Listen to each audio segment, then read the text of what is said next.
Shalom, selamat pagi Bapak Ibu terkasih dalam Tuhan.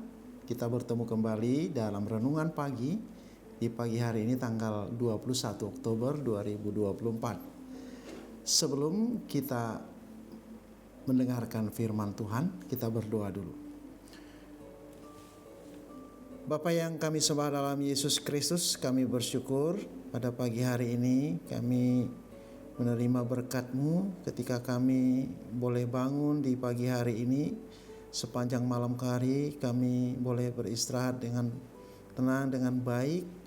Sepanjang pembaringan kami Tuhan hadir dalam jiwa kami, sehingga kami berasa tenang dan boleh menikmati tidur kami.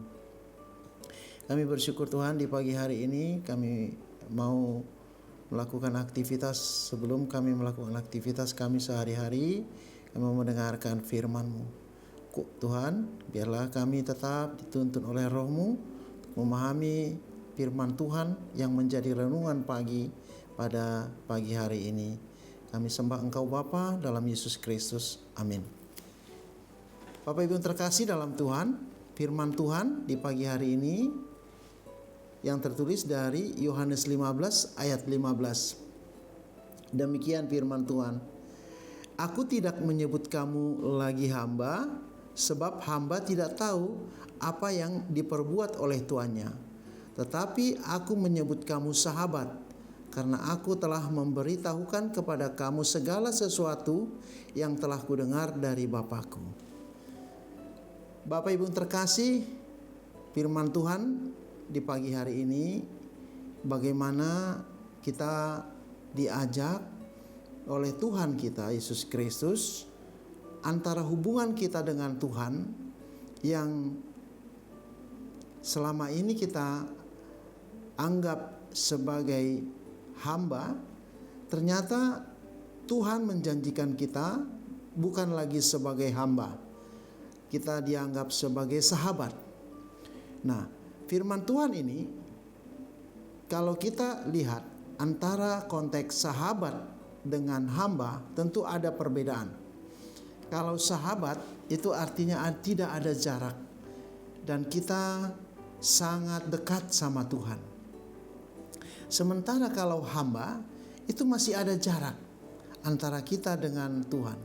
Hubungan kita yang dekat dengan Tuhan tentu kita harus bangga. Kita dianggap sebagai sahabat, bukan lagi sebagai hamba. Itu artinya bahwa kita adalah sangat berharga di mata Tuhan.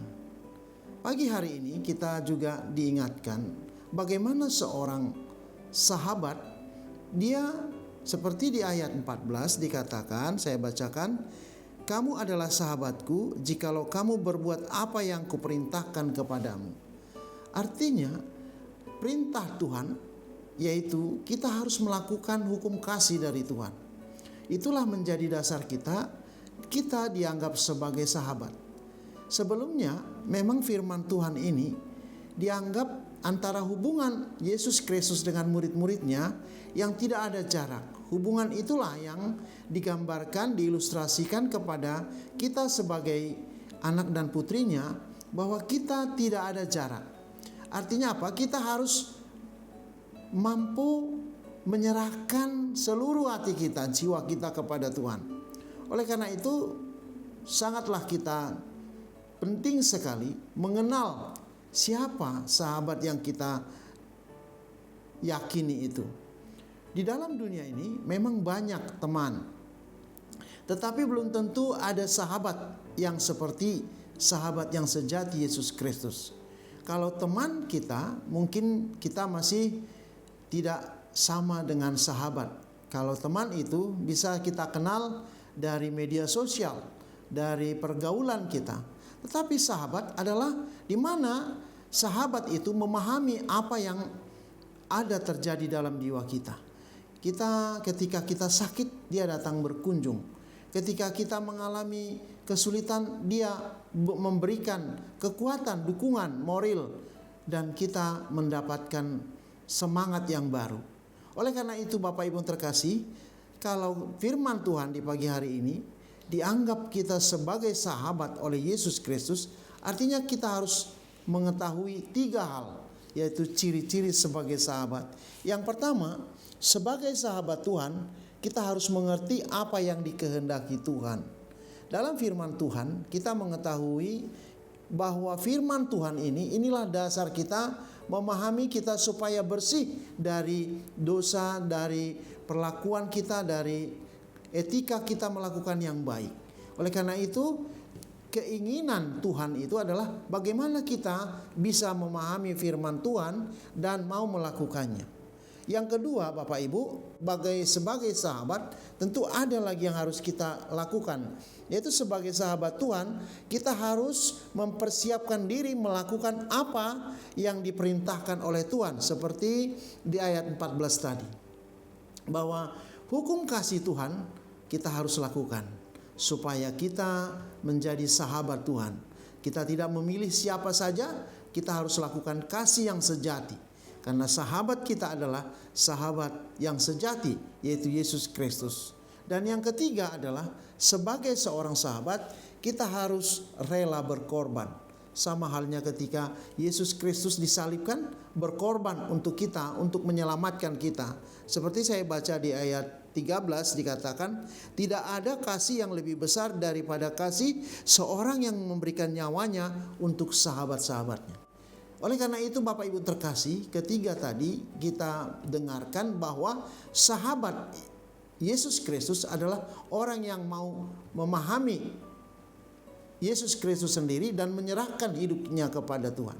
Dan yang kedua, kita harus mau melakukan perintah Tuhan. Dan yang ketiga, kita harus rela berkorban untuk itu.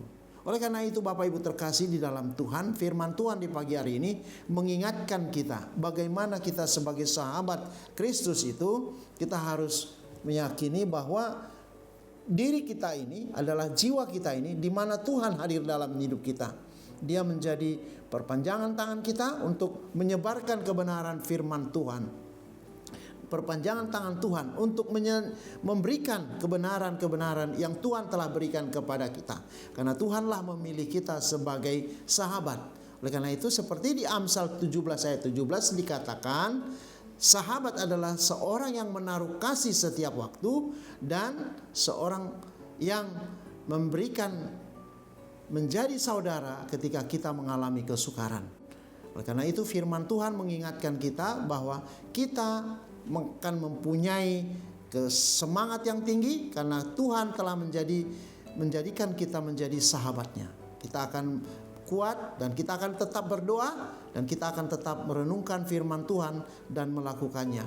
Di pagi hari ini mari kita tetap tunduk dan memberikan semangat di dalam firman Tuhan supaya kita melakukan yang terbaik untuk Tuhan. Amin. Kita berdoa. Terima kasih Bapa, di pagi hari ini kami telah mendengarkan firman-Mu. Kau menganggap kami sebagai sahabat, bukan lagi hamba yang mempunyai jarak dengan Tuhan, tapi kami menjadi sahabat oleh Tuhan dan kami menganggap Yesus Kristus adalah sahabat yang sejati. Dikala kami mengalami kesulitan, Tuhan hadir dalam jiwa kami. Dikala kami mengalami kesedihan, Tuhan menghibur kami. Dikala mengalami pergumulan, Tuhan memberikan jalan buat kami. Terima kasih Bapa, biarlah firman-Mu menjadi kekuatan di pagi hari ini untuk melakukan kegiatan kami, aktivitas kami di pagi hari hingga sore nanti. Berkati anak-anak kami yang sedang belajar, Engkau juga memberikan kepintaran, kerendahan hati untuk menekuni pelajarannya di tempat mereka belajar. Kami juga berdoa buat kami orang tua dan semua yang sedang mencari nafkah. Berkati Bapa supaya setiap apa yang kami peroleh adalah dari Tuhan dan kami mensyukuri untuk kemuliaan nama-Mu. Secara khusus juga kami berdoa, mungkin ada saudara-saudari kami yang sedang terbaring dalam penyakit, dalam rumah sakit atau bahkan sedang di penyembuhan di rumah. Tuhan, Engkau berikan pengobatan yang berikan mereka kesembuhan yang sempurna. Terima kasih Bapa, kami serahkan doa kami dan kami sembah Engkau hanya dalam nama Yesus Kristus Tuhan dan Juru Selamat kami. Amin. Shalom, selamat beraktivitas.